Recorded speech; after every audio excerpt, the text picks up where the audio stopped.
The U.S. President Barack Obama and his Iranian counterpart Hassan Rouhani have spoken over the phone in the first direct communication between the heads of the states of the two countries in decades.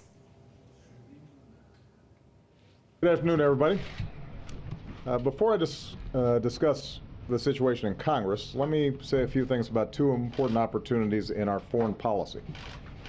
Just now, I spoke on the phone with President Rouhani of the Islamic Republic of Iran. The two of us discussed our ongoing efforts to reach an agreement over Iran's nuclear program. I reiterated to President Rouhani what I said in New York. While there will surely be important obstacles to moving forward, and success is by no means guaranteed, I believe we can reach a comprehensive solution. Iran's presidential office confirmed the historic communication and said Obama and Rouhani expressed the political will of Tehran and Washington to resolve the dispute over Iran's nuclear program. It added that the two leaders who spoke before Rouhani's departure from New York emphasized the need to find a swift resolution to Iran's nuclear case. Obama says he and President Rouhani have given orders for the establishment of teams tasked with drafting a deal on Iran's nuclear energy program.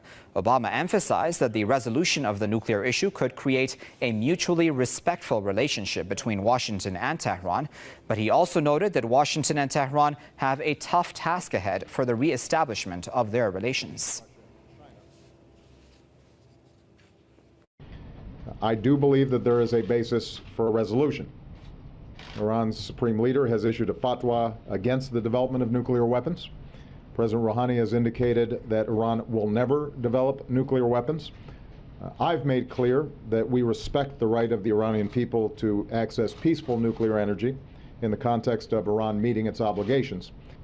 A path to a meaningful agreement will be difficult, and at this point both sides have significant concerns that will have to be overcome. But I believe we've got a responsibility to pursue diplomacy, and that we have a unique opportunity to make progress with the new leadership in Tehran. Well, to discuss that a bit further, we're now joined by Hamid Gulpira, who is a journalist and political commentator who's joining us from right here in Tehran. Now, Hamid, how do you think things are going? I mean, things seem to be moving quite fast, don't they?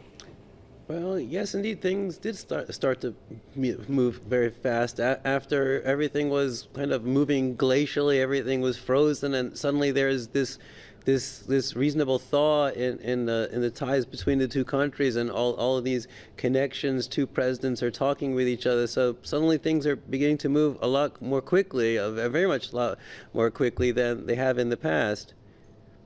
And considering the relations between the two countries, Hamid, how cautious do you think Iran should be at this point? Well, I think Iran should be cautious. After many years, there were troubles. There was U.S. interference in Iran. There have been all these years of sanctions. There's some bad blood between the countries. The relations were not very good for all of these years. And like I said, the sanctions being actually very important. That is causing trouble for the Iranian economy. So Iranians are going to expect some of these sanctions to be lifted as things develop like this, because this has caused many problems. But at the same rate, if Iran is too cautious and too careful, maybe an opportunity could be missed. So I think they should try to play, hit like a middle ground, not too cautious, but not uncautious either. Just toward a middle, happy medium, so to say.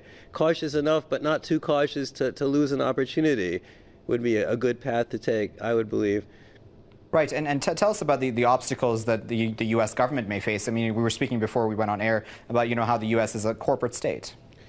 Well, yes, U.S. is a corporate state, or it's a corporate-run state as opposed to a state-run corporation. Really, it is a corporate-run state. So, in many ways, certain economic and other powers have certain influence on the ways things develop. So, everything is not in the hands of in the hands of President Obama, rather, where people think, oh, maybe Mr. Obama, maybe President Obama is a little bit favorable to a solution and solving these long-standing problems. He's brought up different historical points, says, he recognizes Iran's right to have peaceful nuclear energy program, and also recognizes that the meddling that the CIA did in a coup in the 1950s. So some things seem that Obama is open to things and open to making a deal. But like I said, in this corporate-run state, in this corporate-run country, there are certain corporate interests that also have a say. So and have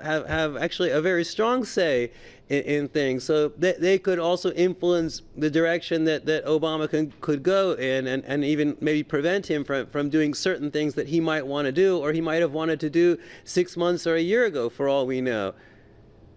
All right, interesting times. So we'll have to leave it there for now, but of course we do appreciate your insight. That was Hamid Gulpira speaking to us live from right here in Tehran. Thanks a lot for having me.